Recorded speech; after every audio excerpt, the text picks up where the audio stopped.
The fluorescent lights of the cafe hummed with a low-frequency vibration that seemed to settle right in the center of my pounding headache. I sat in a cramped corner booth, my laptop screen a blinding white rectangle of untranslated text. To anyone else, the cafe was a chic sanctuary of artisanal beans and soft jazz. To me, it was just the only place with free Wi-Fi and a chair that didn't feel like it was actively trying to break my spine. I was 5 months along, and the secret I carried, the heir to the Calder name, felt like a lead weight pressing against my organs. My beige blouse, once loose and flowing, now pulled tight across the swell of my stomach, a physical reminder of a night that had changed everything. I rubbed my eyes, the technical jargon on the screen blurring into a soup of meaningless syllables. I needed this paycheck. I needed it to keep the ceiling over my head for 1 more month. My phone buzzed on the table. A notification from my bank. Insufficient funds. I closed my eyes for a second, trying to steady my breathing. Just focus, Sarah. 2 more pages, and you can afford a real meal. How the mighty have fallen. The voice was a jagged shard of glass, cutting through the ambient noise of clinking spoons and espresso machines. My heart didn't just skip a beat, it seemed to stop entirely. I knew that voice. It was the soundtrack to 3 years of gaslighting and a divorce that had stripped me of my dignity and my savings. I looked up slowly. Zane Calloway stood over my table, his shadow falling across my keyboard like a dark stain. He looked impeccable, a navy suit that cost more than my annual rent, hair slicked back with expensive pomade, and a smirk that made my skin crawl. Beside him stood a woman who looked like she had stepped off a runway. She was polished, poised, and draped in silk that flowed like liquid gold. Her eyes raked over me with a mixture of pity and disgust, the way one might look at a stray dog shivering in the rain. Zane, I managed to say, my voice sounding thin even to my own ears. I heard things were bad, Zara, but this? He gestured wildly at my cramped table, the half-eaten, cheapest available muffin, and my battered laptop. A homeless girl working in a cafe? It's a bit of a cliché, don't you think? You used to have such high standards.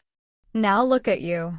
He leaned in closer, his perfume, a scent I once loved, now smelling like rot. I told you that you'd be nothing without me. It took less than a year for you to prove me right. The woman beside him giggled, a delicate, tinkling sound that felt like a slap. Is this the one you told me about, Zane? The little translator. The very same, Zane sneered. His eyes dropped, finally landing on my midsection. His expression didn't soften, it twisted into something even uglier. Good God, Sarah. Is that what we're doing now? Letting ourselves go because we can't handle the real world? Look at you. You're bloated. You look like you've been living on nothing but cheap carbs and regret. My hand instinctively went to my stomach, shielding the life inside. He didn't know. He thought I was just falling apart because he wasn't there to manage me. I'm not stress eating, Zane, I said, my voice gaining a jagged edge. And I'm not falling apart. I'm working. Working. He laughed, a loud, barking sound that drew heads from the nearby tables. You call this working? You're begging for scraps. You're a charity case waiting to happen. Honestly, it's embarrassing for me to even be associated with you. People still ask about my poor ex-wife. It's bad for my image. He reached out, his fingers tapping dismissively on my laptop screen. Maybe you should give up the ghost, Sarah. Go back home. Oh, wait, you don't have one, do you? The humiliation was a physical heat, a fever that burned from my neck to my forehead. I felt small. I felt like the homeless girl he wanted me to be.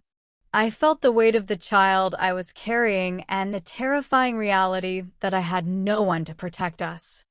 Is there a problem here? The new voice wasn't loud, but it had the weight of a falling mountain. It was deep, resonant, and carried an undercurrent of such absolute authority that the entire cafe seemed to go silent. Zane spun around, his mocking grin ready for a fight, but it died the moment he saw the man standing behind him. Vince Calder was a silhouette of pure, distilled power. He wore a black suit that looked less like clothing and more like armor. His face was a mask of stoic, terrifying calm, but his eyes, dark as a midnight sea, were locked onto Zane with a predatory focus. Behind him, two men in identical suits stood like gargoyles, their hands folded in front of them, their presence radiating a quiet threat. I asked, Vince said, stepping into the light of the cafe window, if there was a problem. Zane stammered, his bravado evaporating like mist in the sun. I know.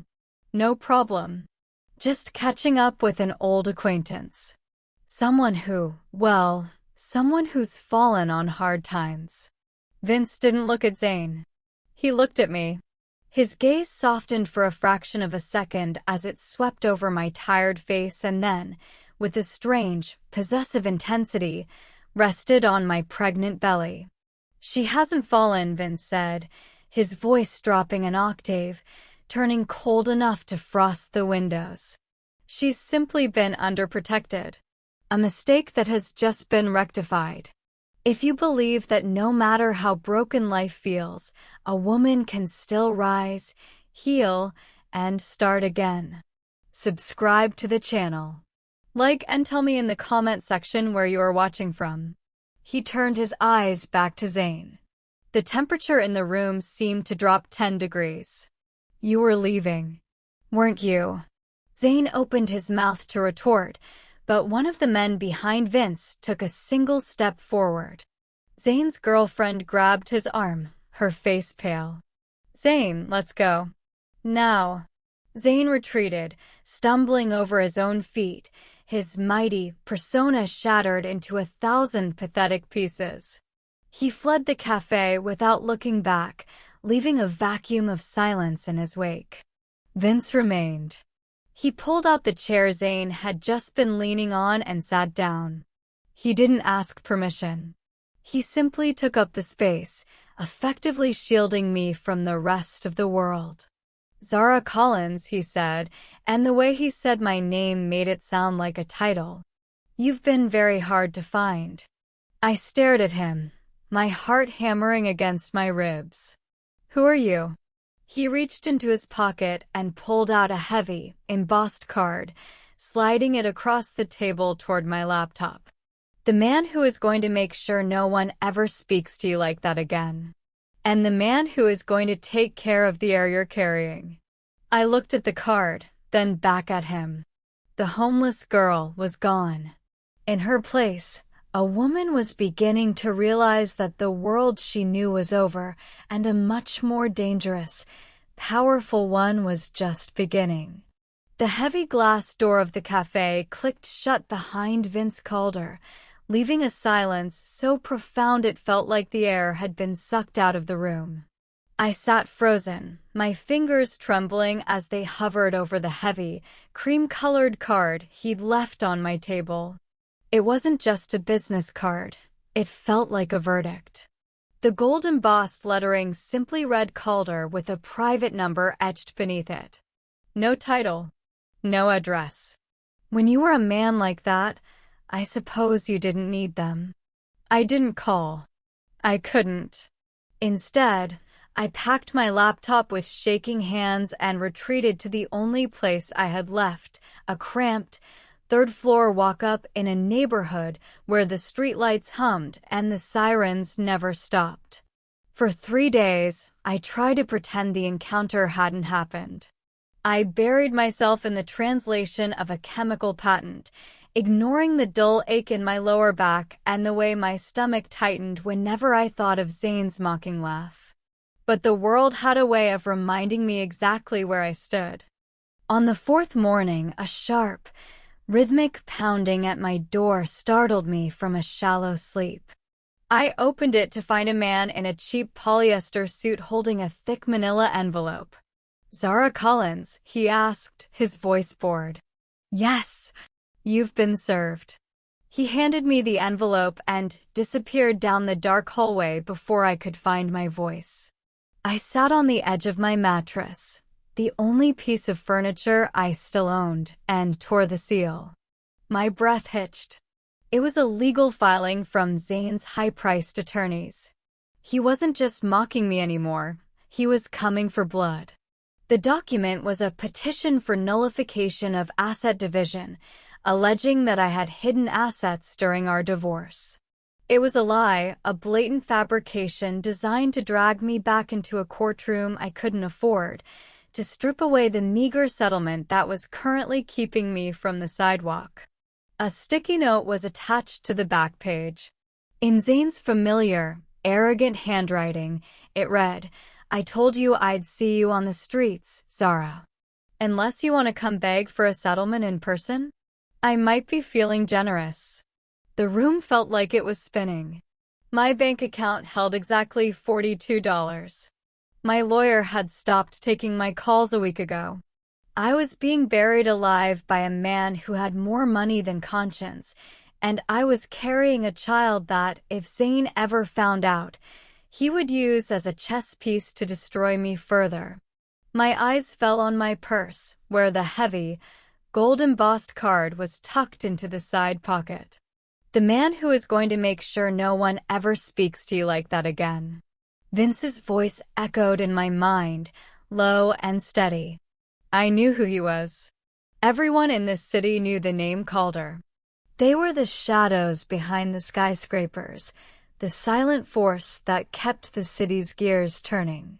To call him was to step off a cliff. But as I looked at the legal papers in my lap, I realized I was already falling. I reached for my phone.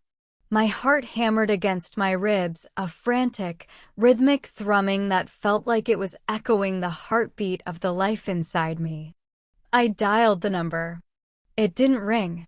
It simply connected. "Speak," a voice commanded. It wasn't Vince, but a man with a voice as cold as a winter morning. My name is Zara Collins," I whispered, my voice cracking. "I met Mr. Calder at the cafe. He gave me this number." There was a brief silence, then the sound of muffled movement. A moment later, the line crackled. "Zara."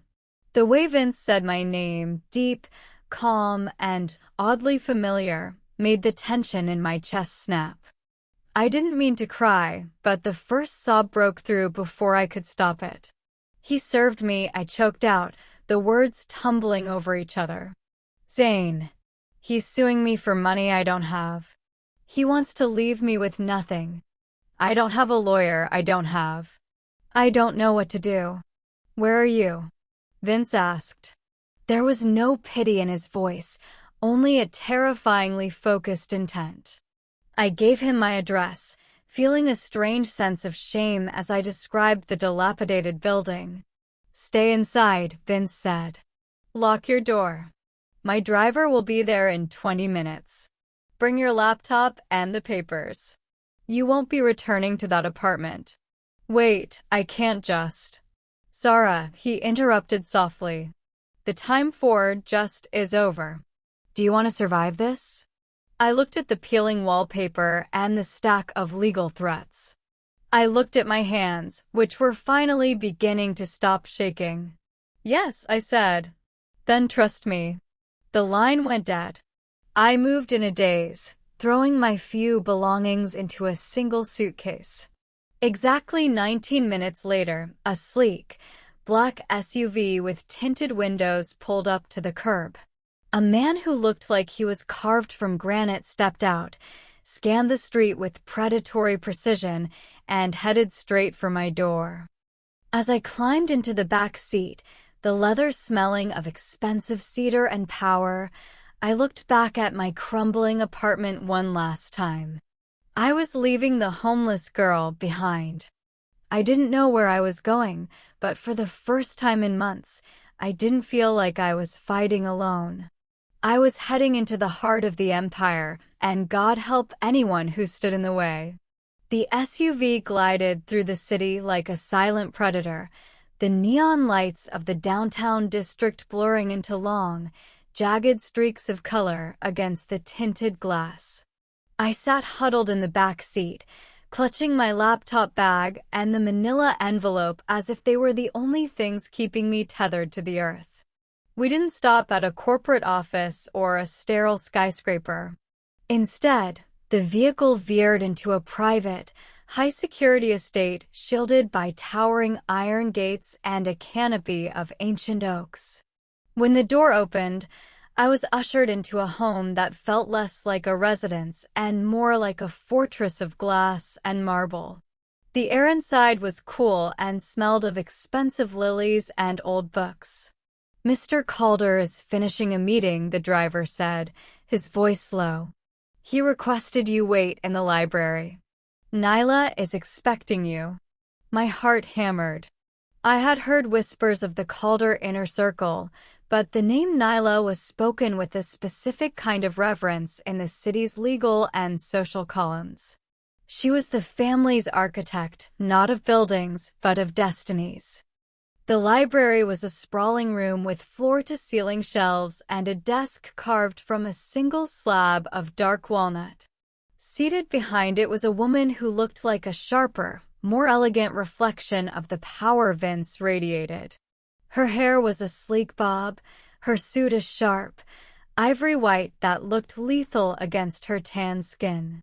She didn't look up immediately. She was finishing a note with a fountain pen that moved with terrifying precision. "Sit, Zara," she said, her voice a melodic rasp. I sat, feeling painfully out of place in my second-hand maternity leggings and oversized sweater. I placed the manila envelope on the desk. "Vince said you could help." Nyla finally looked up. Her eyes were piercing, intelligent, and entirely devoid of the pity I had seen in the eyes of everyone else lately. She reached for the envelope, her manicured fingers sliding the documents out with a practiced flick. For several minutes, the only sound was the crisp rustle of paper and the ticking of a grandfather clock in the corner. "Nullification of assets," Nyla murmured, a ghost of a smirk playing on her lips. "Zane Calloway. A man of significant ego and remarkably average intellect." She tossed the papers onto the desk as if they were trash. "He isn't trying to win a legal battle, Zara. He's trying to exhaust you. He knows you can't afford the billable hours required to fight a fraudulent claim, so he's using the court as a blunt instrument to break your spirit." "It's working," I whispered, looking down at my lap. "I have nothing left to fight him with." Nyla stood up and walked around the desk. She didn't offer a comforting pat on the shoulder. Instead, she leaned against the wood, looking down at me with a gaze that felt like a bracing splash of cold water. "You have the Calder name now," she said firmly. "Zane is used to playing a game where he owns the board and the pieces. He's about to realize he's been playing in a sandbox while we own the beach." She picked up the phone on the desk and pressed a single button. "Marcus? I want a full forensic audit of Calloway Holdings. Every offshore account, every shell company used for his consulting fees, and the tax records for his new girlfriend's boutique. I want it on my desk by morning." She hung up and turned back to me. "By the time I'm done with him, Zara, he won't be worried about your divorce settlement. He'll be worried about whether he'll have enough money left to buy a suit for his sentencing hearing." Is that legal?" I asked, my voice trembling. Nyla smiled then, and it was the most beautiful, terrifying thing I had ever seen. "Legality is a matter of perspective and resources. Zane chose to use the law to bully a pregnant woman. I am going to use the law to erase him. We don't use proportional force in this family, Zara. We use overwhelming force." It's the only way to ensure a pest doesn't return. The door to the library opened, and Vince stepped in. He had shed his suit jacket, his white sleeves rolled up to reveal forearms corded with muscle and etched with dark ink. He didn't look at Nyla. His eyes went straight to me, scanning my face for signs of distress. "Did she scare you?" Vince asked, though his tone was light. "She gave me hope," I replied honestly. Vince walked over, standing beside Nyla, the two of them forming a wall of absolute security. "Good. Because from this moment on, you don't look back. Zane Calloway is a ghost. You live in our world now." Nyla gathered the papers and tucked them into a shredder beside her desk. "Go eat, Zara. Sleep. Let the baby rest. I'll handle the monsters." As Vince led me out of the room, I felt a strange, shimmering shift in my own chest. The homeless girl, who had been hiding in the corner of a cafe, was starting to wither away, replaced by someone who realized that for the first time in her life, she wasn't just surviving.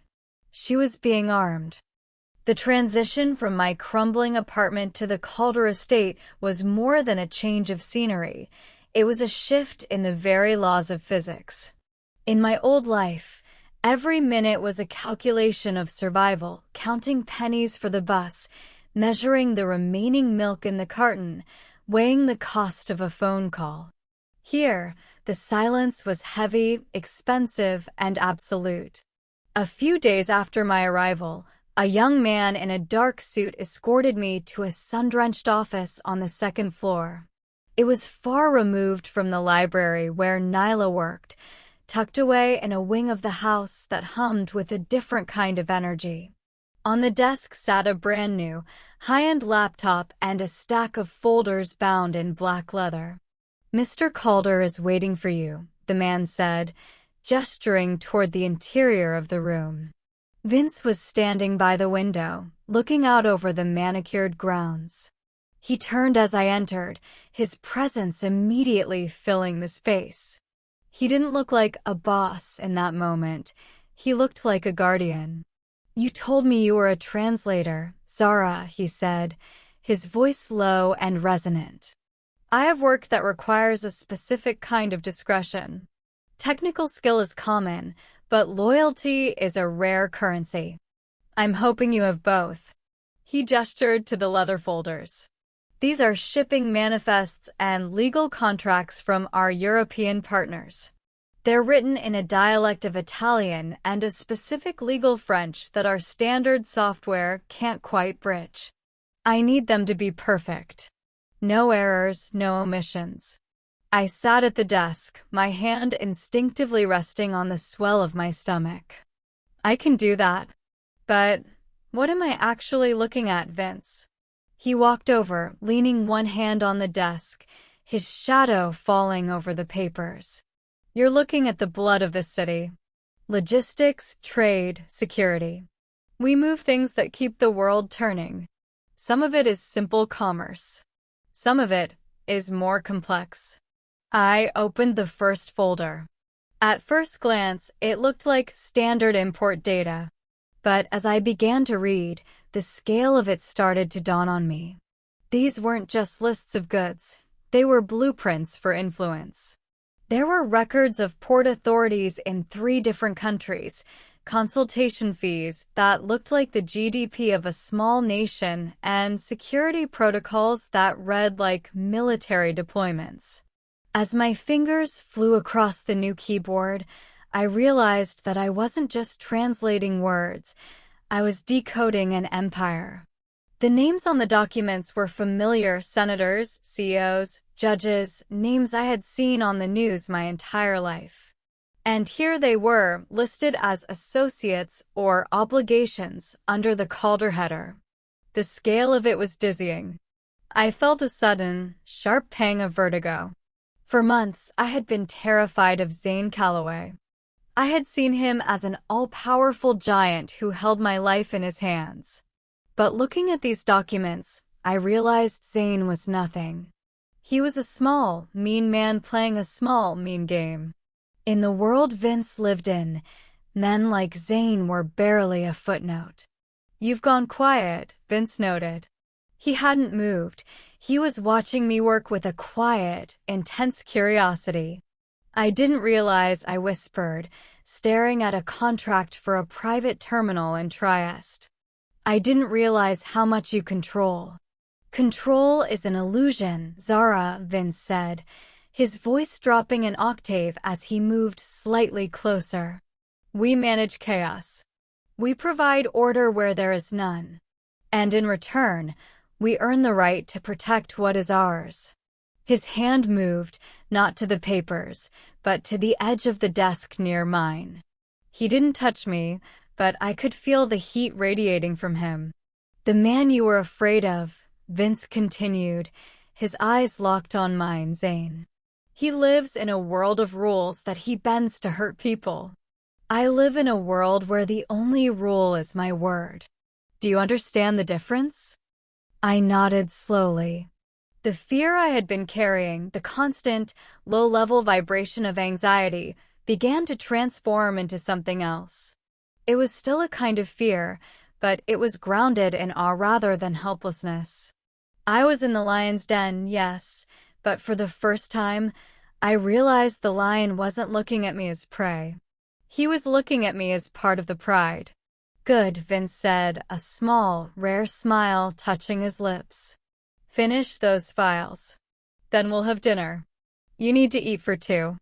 As he left the room, I looked back down at the manifests. I was no longer just a homeless girl translating for rent. I was the woman holding the secrets of the Calder family. I picked up the pen, my touch surer than it had been in years, and began to write. Each word I translated felt like a brick I was laying in the wall between my child and the rest of the world. Zane Calloway thought he had destroyed me, but he had simply driven me into the arms of the only man in the world who could make him disappear.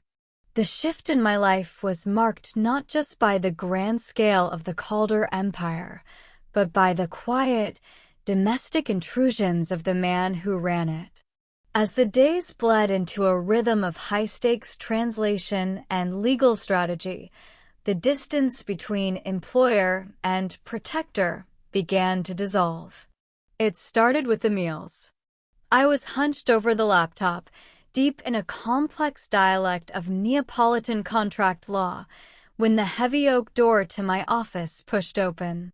I expected a steward or perhaps Nyla with more files. Instead, it was Vince. He wasn't carrying a briefcase or a weapon. He was carrying a silver tray with a bowl of steaming broth and a plate of sliced fruit. "You've been in this chair for 4 hours, Zara," he said, his voice a low rumble that seemed to vibrate the floorboards. "The documents aren't going to grow legs and walk away.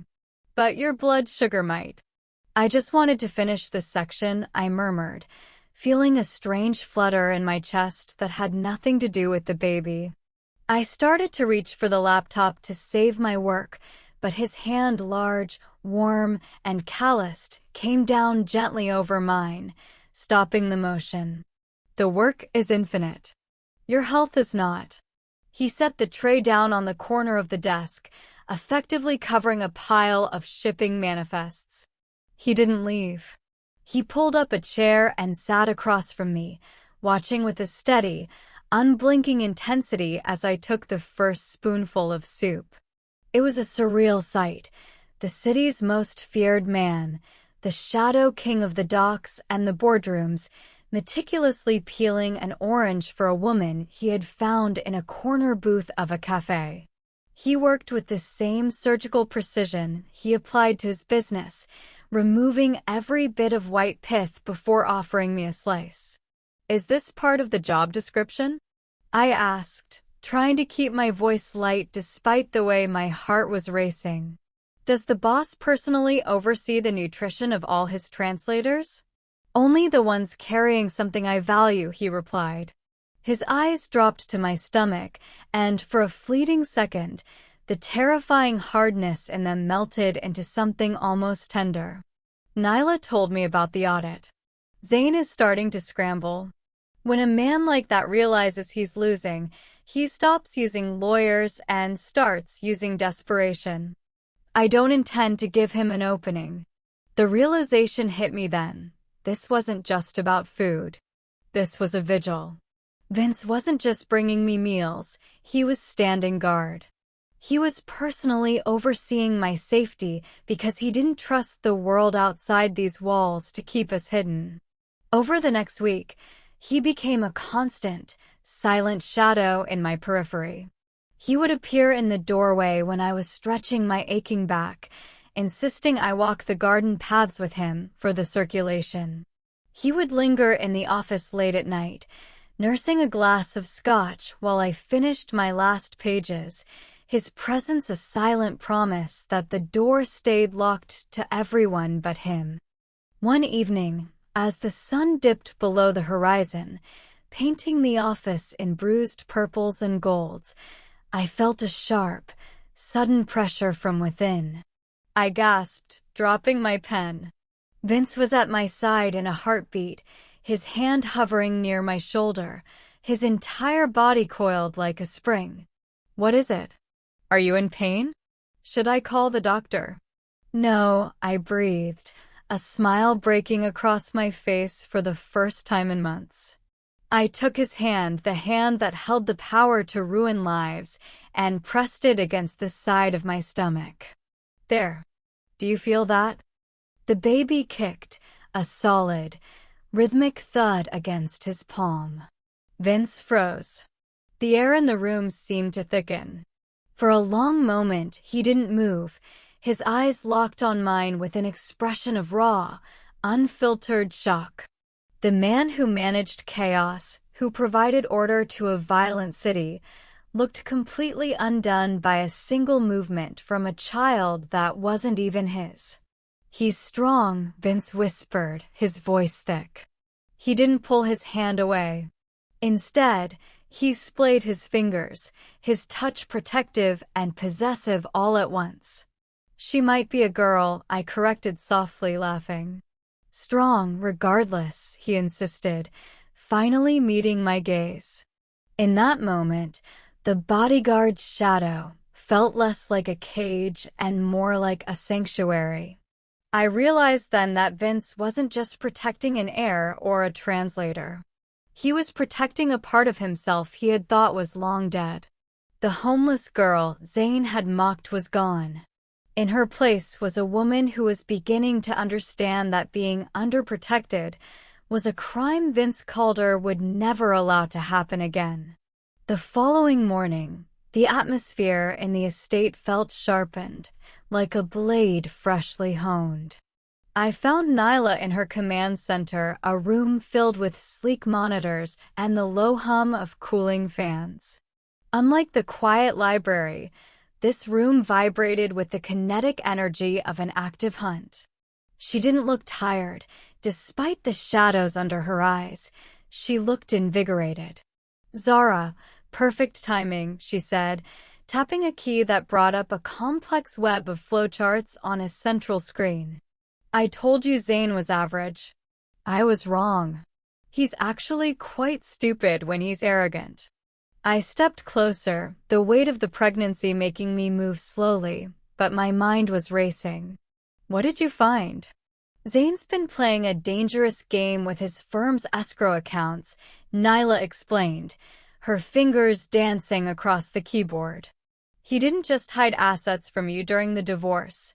He's been skimming from his clients to fund that lavish lifestyle he was so keen to show off at the cafe.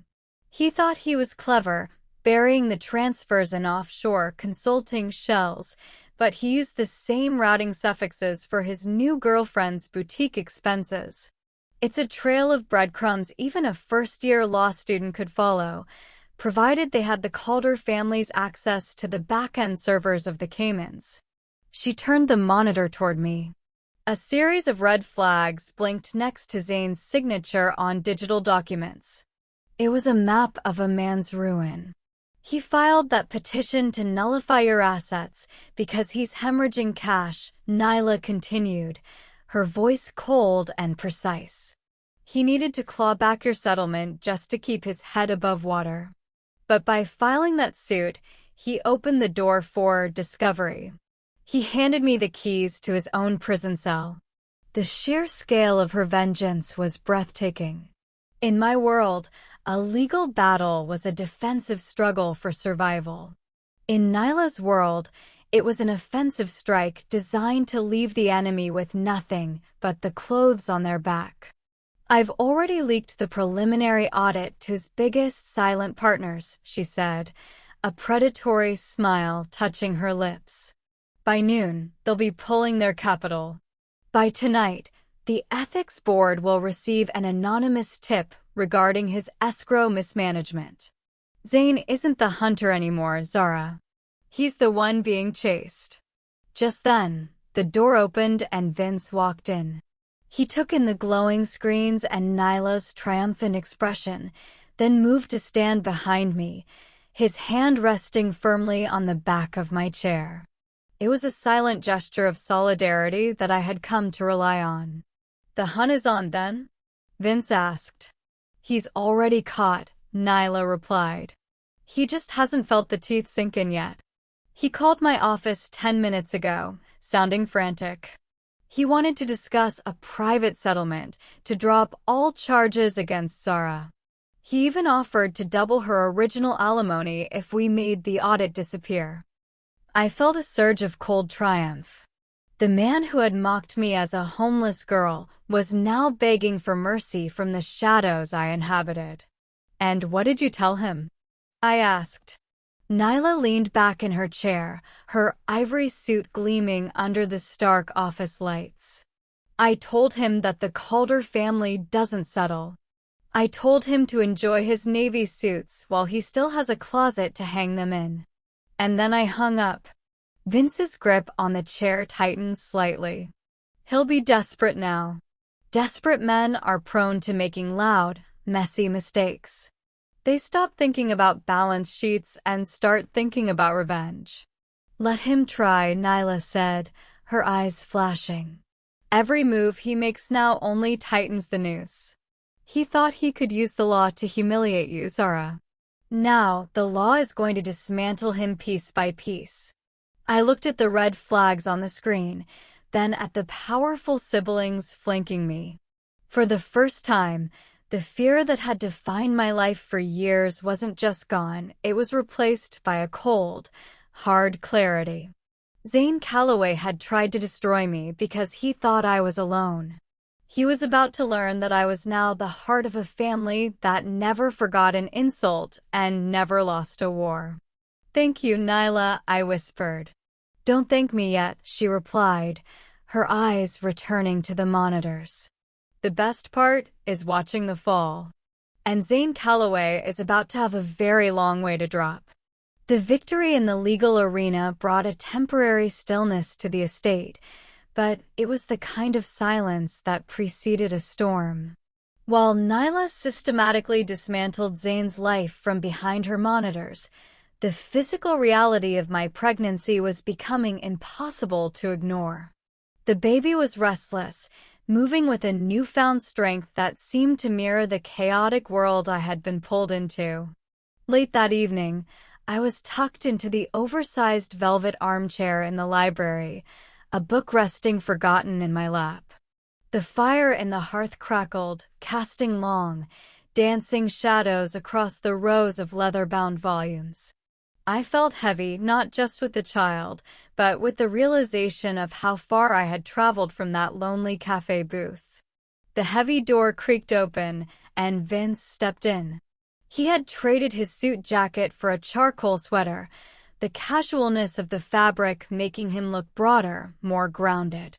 He carried 2 glasses of sparkling water with lemon, setting one on the small table beside me before taking the seat opposite. "You're staring into the fire again," he remarked, his voice like the low vibration of a cello. "Nyla's news should have brought you peace, not more ghosts." "It did," I said, reaching for the glass. "It's just strange. For so long, Zane was the only monster I had to worry about. Now that he's falling, I'm starting to realize how big your world actually is. I'm wondering if I've just traded one kind of danger for another. Vince leaned forward, his elbows on his knees, his gaze unwavering. In Zane's world, you were a victim. In mine, you're a priority. There is a difference, Zara. I don't keep people around me to use them. I keep them to protect them. I started to respond, but a sudden, sharp jolt from within made me catch my breath. It wasn't the usual fluttering, it was a deliberate, powerful strike against my ribs. I gasped, my hand flying to the side of my stomach. Vince was on his feet before I could even exhale. Zara? What is it? Is it the baby? He's just active tonight, I panted, half laughing through the discomfort. I think he heard your voice and decided he had something to say. Vince stood over me, his presence massive and protective. He looked down at my hand, then at the visible ripple beneath the fabric of my sweater. For a man who dealt in death and absolute control, he looked remarkably hesitant, his fingers twitching at his sides. Can I? He asked, the words so quiet they were almost lost to the crackle of the fire. Yes, I whispered. Please. He sank to one knee beside the chair, moving with a grace that belied his size. He reached out, pausing for a fraction of a second before pressing his large, warm palm firmly against the curve of my belly. For a moment, there was nothing but the sound of our breathing. Then, the baby kicked again, a solid, unmistakable thud right into the center of Vince's palm. I watched Vince's face. The transformation was profound. The cold, calculating mask of the Mafia boss shattered, leaving behind a man who looked like he was witnessing a miracle. His eyes widened, and a sharp intake of breath hissed through his teeth. My God, he breathed. The baby kicked a third time, a rhythmic greeting. Vince didn't pull away. Instead, he leaned in closer, his thumb stroking the fabric of my sweater with a tenderness that made my throat ache. The air in the library shifted, the professional boundaries we had tried to maintain dissolving in the heat of that shared contact. This is the air, Vince murmured, more to himself than to me. He looked up, his dark eyes shimmering with an intensity that pinned me to the chair. This life. This child. He's already a fighter. He has to be, I said softly. Look at the family he's being born into. Vince's expression hardened, but not with anger. It was a hardening of resolve, a cementing of a vow that didn't need to be spoken to be understood. He wasn't just my protector anymore, and he wasn't just a benefactor. In that moment, as he felt the pulse of the life I carried, he became the father the child didn't have and the partner I had never dared to dream of. Zane Calloway thought he could discard you because he saw you as a burden, Vince said, his voice dropping to a dangerous, possessive whisper. He had no idea he was throwing away the only thing in this world worth dying for. He kept his hand there for a long time, anchored to me, anchored to the child. The homeless girl and the Mafia boss were gone, replaced by two people bound together by a heartbeat that wasn't their own. As the fire burned low, I realized that the legal war Nyla was winning was only the beginning. The real battle was for the future of the life beneath Vince's hand, and looking at the fire in his eyes, I knew the Calder family would never let us fall. The heavy, salt-laden air of the port of Miami was a stark contrast to the filtered, lily-scented atmosphere of the Calder estate. Cranes loomed like skeletal giants against the bruised orange of the sunset, and the rhythmic clanging of shipping containers sounded like the heartbeat of a restless city. I sat in the back of the armored SUV, my laptop open, finishing a final verification of the manifests for the Trieste shipment. Vince had been hesitant to bring me. It's a working port, Zara. It's loud, it's dirty, and it's no place for a woman in your condition. I'm the only one who can verify the discrepancies in the Italian ledger in real time.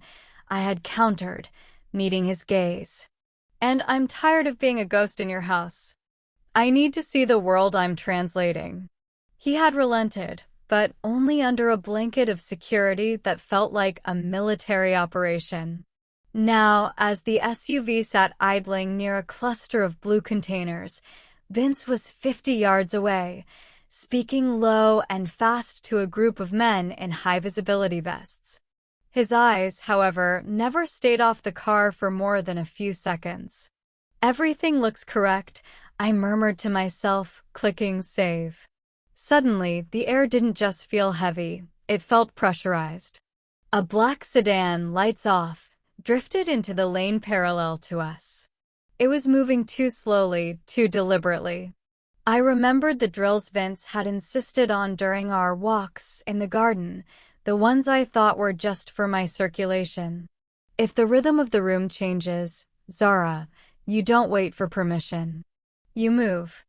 The sedan's windows began to roll down. I didn't wait to see what was behind the glass. I dropped my laptop and slid off the seat, wedging myself into the footwell behind the driver's reinforced chair, curling my body around the swell of my stomach. A sharp, staccato crack shattered the evening quiet. The SUV rocked as bullets hammered against the armored glass, spiderwebbing the surface, but failing to penetrate. My heart was a frantic bird trapped in my chest, but my mind was surprisingly cold. Don't scream. Sinking into panic wastes oxygen and seconds. If you're in the car, stay low. If they come for the door, you use the weight of the vehicle. The driver, a man named Elias whom Vince trusted with his life, didn't hesitate. He slammed the SUV into reverse, the engine roaring like a wounded beast. There was a sickening crunch of metal as we rammed the front end of the sedan, pinning it against a stack of pallets. Through the gap between the seats, I saw a second car approaching from the front. We were being boxed in. This wasn't Zane's petty legal harassment. This was the complex logistics Vince had warned me about. These were rivals who knew that the quickest way to break a king was to strike at his heart. Stay down, Miss Collins. Elias barked, reaching for the sidearm holstered at his hip. I felt the baby kick, a sharp, frantic movement, and a cold, maternal rage suppressed my fear. These people were trying to kill my child. I remembered another piece of Vince's training, the emergency release. I reached up blindly, my fingers finding the recessed red lever near the floorboard that disconnected the electronic locks and triggered the silent distress beacon. I pulled it. Outside, the world turned into chaos. I heard the deeper, more authoritative boom of Vince's weapon. He was coming. I knew that sound. It was the sound of a man who would burn the entire port to the ground to reach me. Seconds felt like hours. The SUV was a metal cocoon, vibrating with the impact of gunfire and the screams of men. Then, the back door was wrenched open.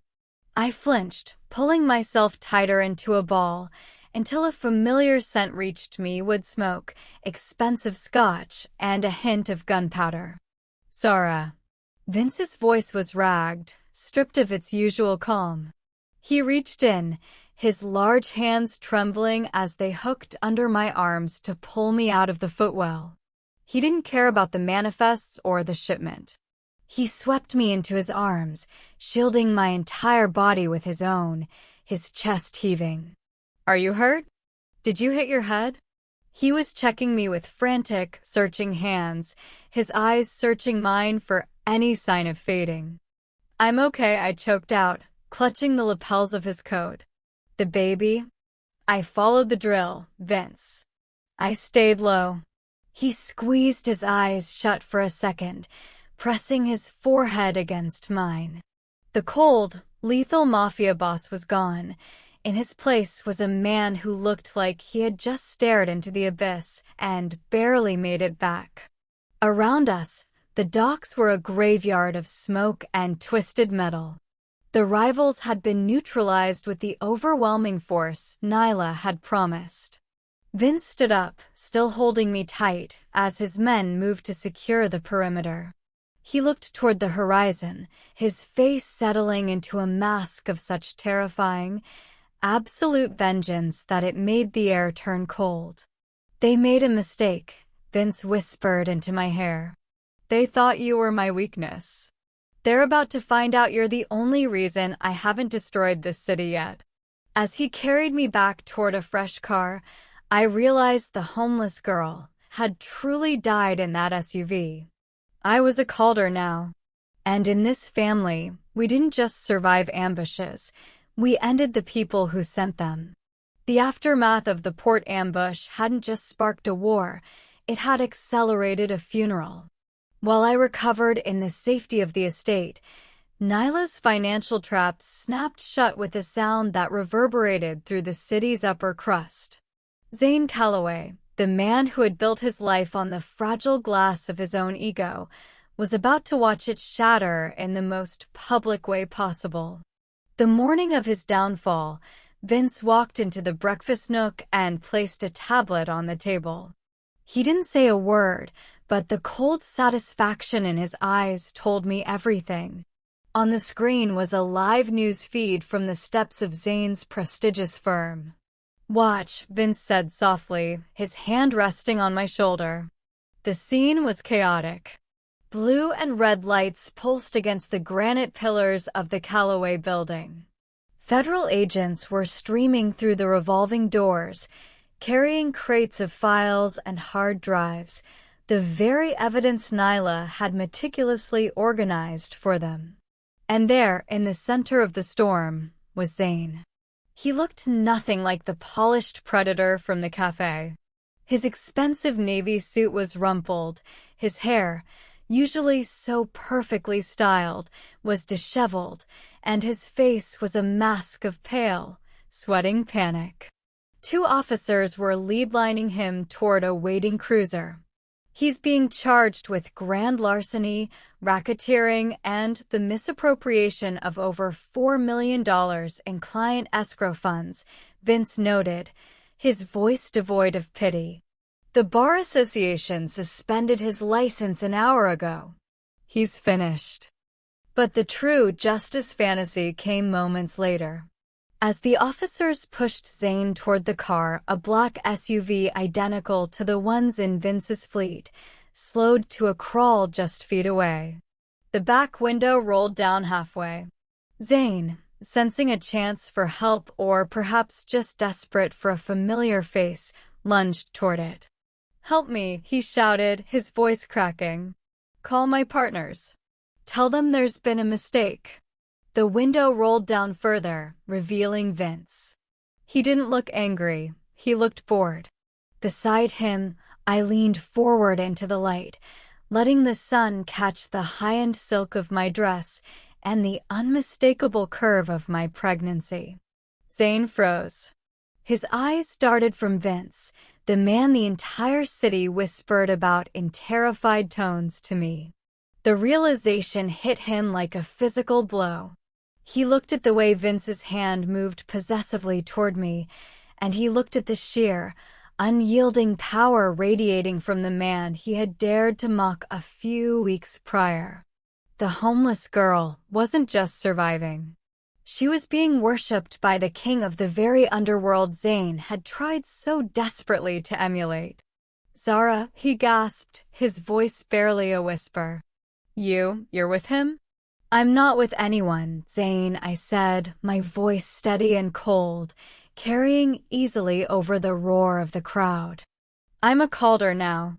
And you? You're exactly what you accused me of being.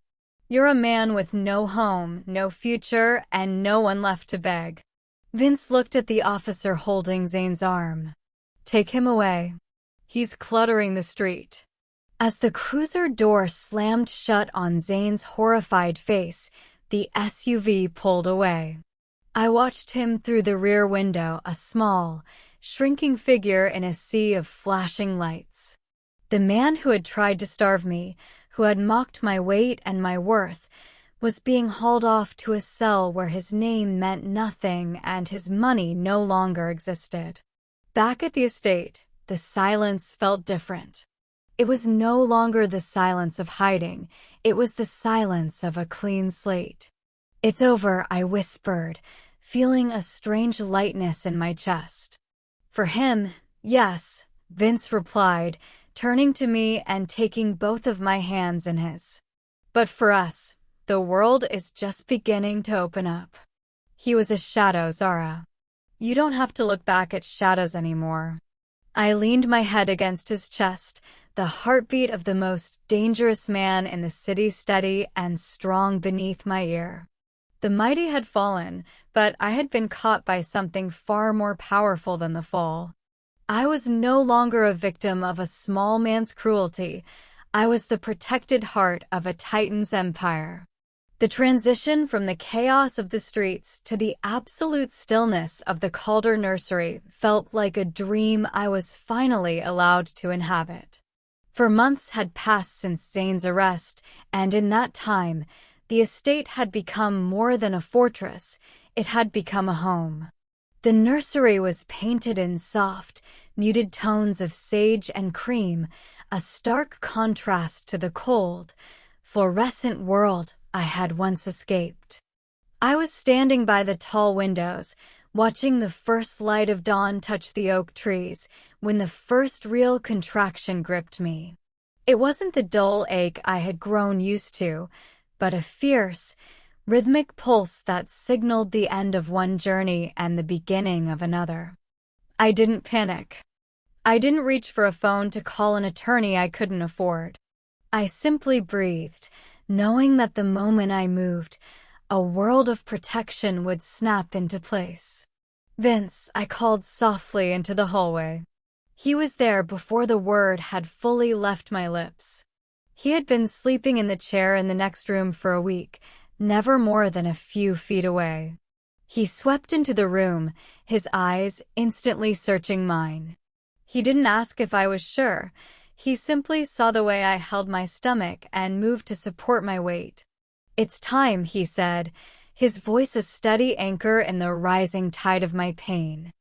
The birth didn't happen in a sterile, lonely hospital room. Vince had arranged for a private medical team to be stationed in the East Wing, the best care money could buy, coupled with the absolute security of the Calder name. Throughout the long hours that followed, the chosen family I had found stood watch. Nyla remained just outside the door, a silent sentinel who had already ensured that every legal document for the child's future was signed and sealed. But it was Vince who never left my side. He, the man who had built his life on silence and shadows, held my hand with a grip that felt like it could hold back the world. When the final, grueling push gave way to a sharp, healthy cry, I felt a piece of my soul that had been broken for years finally knit itself back together. "It's a boy," the doctor whispered. They placed him in my arms, a tiny, warm weight with a shock of dark hair and his father's quiet intensity. I looked down at him, and then up at Vince. The man who had once been a terrifying stranger in a cafe was now looking at us with tears shimmering in his dark eyes. He leaned down, pressing a lingering kiss to my forehead and then to the crown of the baby's head. "He is a Calder," Vince murmured, his voice thick with a raw, primal pride. "And you are the heart of this house, Zara. Our queen." A week later, the estate was full of life. Nyla had arrived with gifts that were as practical as they were extravagant, and the quiet mornings were now punctuated by the soft sounds of a sleeping infant. I was sitting in the garden, the baby tucked against my chest, when Nyla joined me. She handed me a small tablet. "A final update," she said. "Zane was sentenced this morning. 10 years, no possibility of early parole."